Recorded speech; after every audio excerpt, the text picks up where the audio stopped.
Hello, my friends. If you're constantly arguing in your marriage or your relationship, you might be guilty of doing one or all of these things. In this video, I will share with you 5 toxic communication habits that is destroying your marriage and why you need to unlearn them and you need to stop doing these things. And I will share with you a plan of action that you can apply to replace them so that you can create lasting love in your marriage. Let's have this conversation. Hello, my friends. Welcome back to the channel. I am Dorian, and this is Not Easily Broken. On this channel, we help Christian couple create lasting love through effective communication, through godly biblical principles, and through personal growth. Let's dive right into it. Number 1. The first toxic communication habit you need to get rid of is guilt tripping. Guilt tripping in your marriage refer to the manipulative tactics used by one spouse to make the other feel guilty or responsible for something that they may not have done or should not feel guilty about. The guilt tripper may use emotional pressure, subtle manipulation, or even overt blame to get their partner to act or behave in a certain way. This behavior can be harmful as it can create a feeling of guilt, resentment, emotional strain on the relationship. It's just not the right thing to do. And so to prevent guilt tripping in your marriage, consider the following things to do. Tip number 1. Open communication. Guys, you have to encourage open and honest communication in your relationship. You have to learn to express your feelings, your needs, and concern directly without resorting to manipulative tactics. Tip number 2. Avoid the blame games. Come on now. Instead of blaming your spouse for certain situation, right? You have to focus on discussing the issues and finding solutions to the problem. And you have to learn to find solutions together. Remember, it's 2 of you guys trying to work this thing out. Take responsibility for your feelings and your actions. Tip number 3, recognize manipulative behavior. You have to recognize them. Be aware of any manipulative tendencies that you or your spouse may have. You and your partner may display these kind of behavior. You got to recognize them and you have to call it out. Acknowledging these behaviors is the first step towards change, right? Tip number 4, practice empathy. Yes, seek to understand your spouse's feelings and perspective without judgment. You have to create a judgment-free zone in your marriage where your spouse feels comfortable coming to you, and you have got to nurture a deeper emotional connection and promote healthier communication in your marriage. And tip number 5, boundaries. Encourage clear boundaries and agreement on how to handle conflicts and disagreement respectfully. Refrain from using guilt to get your own way. And my friends, listen, if this video is adding value to you, please hit the like button, share and subscribe to our channel. That's the best way that you can support this channel. Thank you so much. Let's get right back into it. Toxic communication number 2, putting your spouse down. Putting down your spouse means using hurtful or demeaning language towards them, making them feel inferior or useless or worthless.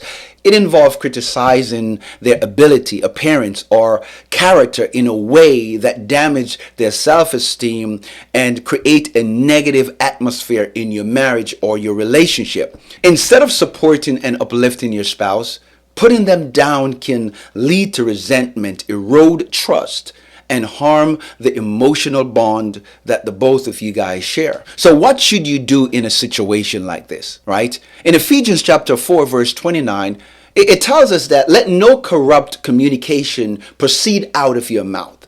Let no corrupt words comes out of your mouth, but that which is good to use for edifying, that it may minister grace unto the hearer. The word of God says, let no corrupt words or communication comes out of your mouth. Your job is to edify. Your job is to uplift your spouse.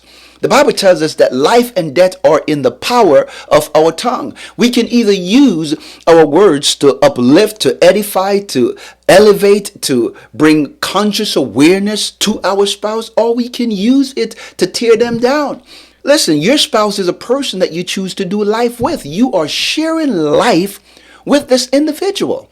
I mean, come on. It is crucial to treat your partner with respect, with kindness, with empathy. You are both responsible to create a loving and supportive environment where both of you guys can thrive in, where you can grow in, you can learn to be nurtured in that environment.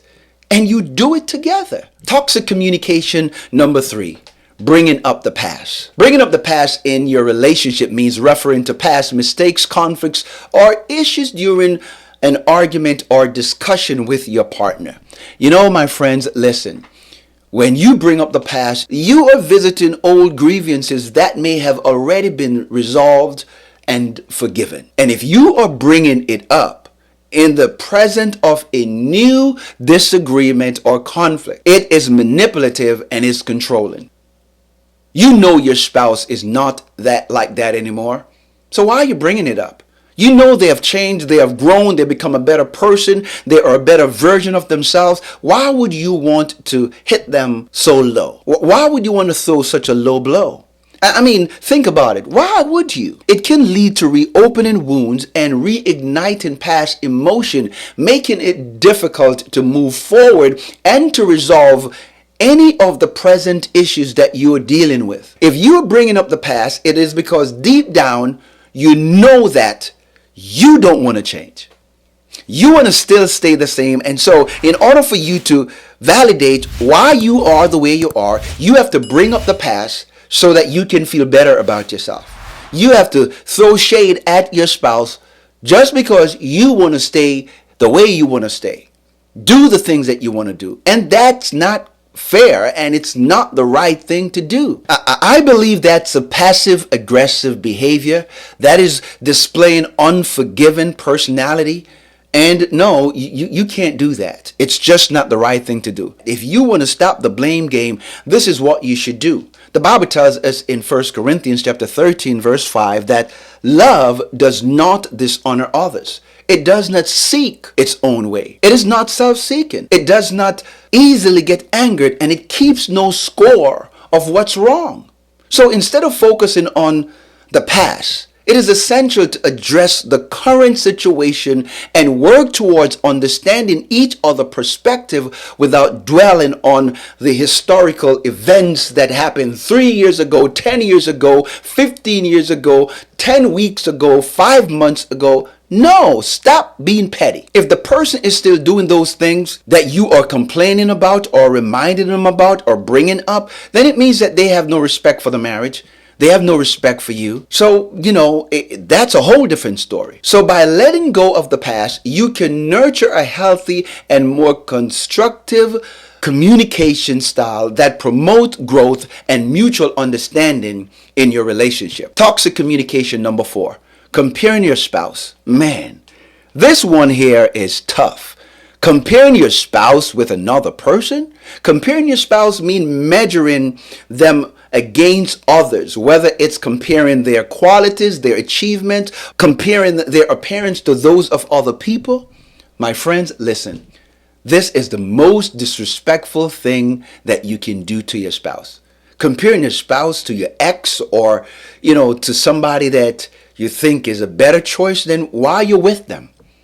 If you are comparing them with another person, that make them believe that you think the other person is better. That's low down dirty shame. If that's what you're doing, you ought to be ashamed of yourself. This habit can be damaging to your relationship as it may lead to your spouse feeling insecure. It can create jealousy. It can create resentment. Comparing your spouse may make them feel unappreciated, inadequate, and it can create a sense of competition and tension between you and your spouse and whoever else you're comparing them to. It's just not the right thing to do. And if you find yourself engaging in this type of behavior, here are some solutions to address and overcome this type of issues. Tip number one, recognize the harm. You have to recognize the harm. You have to recognize and acknowledge that comparing your spouse is harmful and detrimental to the relationship. You have to understand that. Understand that each person is unique. Your spouse is different. God make every one of us different. And if you choose her or him, it is because there are certain qualities that you like about them. So why are you now comparing them to somebody else? It's unfair to judge your partner based on external comparisons. I mean, for God's sake, people look good on the outside, but they are devil, they are wicked, they are evil, malicious. You don't know what they're doing behind closed doors. How dare you compare your spouse? Tip number 2, you have to practice gratitude. Focus on the positive aspect of your spouse and what you appreciate about them. Express gratitude for their strength and their good qualities. Celebrate their good qualities, man. I mean, instead of looking at the negative, look at the positive. Whatever you search for in your marriage, you're going to find it. Whatever you look for in your spouse, you are going to find it. If you're looking for negative, you're going to find negative. If you're looking for positive, you will find positive. Listen, man, if you're playing treasure hunt, you will find treasures. So go hunt for it. And please don't look for the bad things. Tip number 3, open communication. Guys, you know how big we are on communication in marriage. Talk openly with your partner about how comparison or affecting you or affecting them. Share your feelings honestly and listen to your spouse's perspective. Communication is the key to resolving issues in your marriage. Tip number 4, support each other and encourage each other. Listen, man, you should be your spouse's biggest cheerleader. I'm just talking about it for real. Think about it, guys. Instead of comparing, support and encourage each other growth and aspiration. Your visions, your goal, your dreams, the things that you want to accomplish. You should be on the sideline cheering and uplifting your spouse, man. That's what you should be doing. And if you ain't doing that and you're looking at other people, shame on you. If I should say so, it is low down, dirty, and it's very shameful. And I believe this is something that you need to work on. Toxic communication number 5, criticism. Listen, guys, criticism is the leading cause for argument in a marriage. Criticism focus on attacking your spouse's character rather than focusing on the complaint or the problem. My friends, criticism in marriage refer to the act of expressing disapproval or dissatisfaction with your spouse's actions or behavior or qualities in a negative and also in a judgmental manner. Criticism always leads to defensiveness. You're not going to criticize your spouse and expect them to just sit back and take it. Criticism is going to allow them to defend themselves, and oftentimes it's going to lead to more argument and more criticism and more fight and more disagreement. It involves attacking their character, making a sweeping generalizations about their shortcomings, which can be very hurtful and painful and damaging to your marriage and to the relationship. But here's the thing, to prevent criticism and cultivate a healthier communication style in your marriage, you need to consider these following steps. Tip number 1, practice empathy. Put yourself in your spouse's shoe and try to understand their perspective before jumping to any conclusion or passing judgment. Tip number 2, use the I statement. When discussing concerns or issues, use the I statement to express your feelings and your concern instead of using the accusatory you statement. Use the I statement. I should have known better. This is what I feel. This is what I think. I should have listened to you when you try to explain things to me. So don't use the accusatory you statement. You never make me feel good. You never treat me right. You never take me out. You never make me feel loved. You never do anything for me. You never compliment me. Are you serious that your spouse never do none of these things? Tip number 3, focus on specific behavior. Instead of making blanket statements about your spouse's character, address specific behavior or action that is bothering you. Just address them. Focus on that one thing. Tip number 4, choose the right time and the right place. Avoid criticizing your spouse in public. When you're having heated conversation, or you're in a space where it can get crazy, refrain from exposing or disrespecting them in public. Find a private setting to have open and honest conversation. Notice what I said. Not argument, but having open and honest conversation. And tip number 5, offer constructive feedback. If you need to express concern or make suggestion for improvement, then do so in a constructive and in a supporting manner. Offer solution and alternative rather than just pointing out things that you don't like. Here's another tip. Practice active listening. Give your spouse the full attention that they deserve. Listen to them. Lean into the conversation. Make sure that you understand what's going on. Make sure that you don't interrupt them while they are speaking to you, and never assume anything. Always seek information. And the final tip is to show love and affection regularly. Show love and affection. Regularly demonstrate love and affection towards your spouse to strengthen the emotional connection between the two of you. So what is the takeaway in this video? Well, the truth is that these toxic communications can hurt your marriage. And by learning these toxic communication habits, and if you possess them, if you are displaying them, then you need to create a more positive atmosphere, positive, nurturing environment, so that your relationship can grow, so that your relationship can flourish. Replace these negative behavior with healthy alternative, such as listening, paying attention, and using the I statement, and showing appreciation, and working together, and finding solution, and dealing with conflict in a very loving, caring way.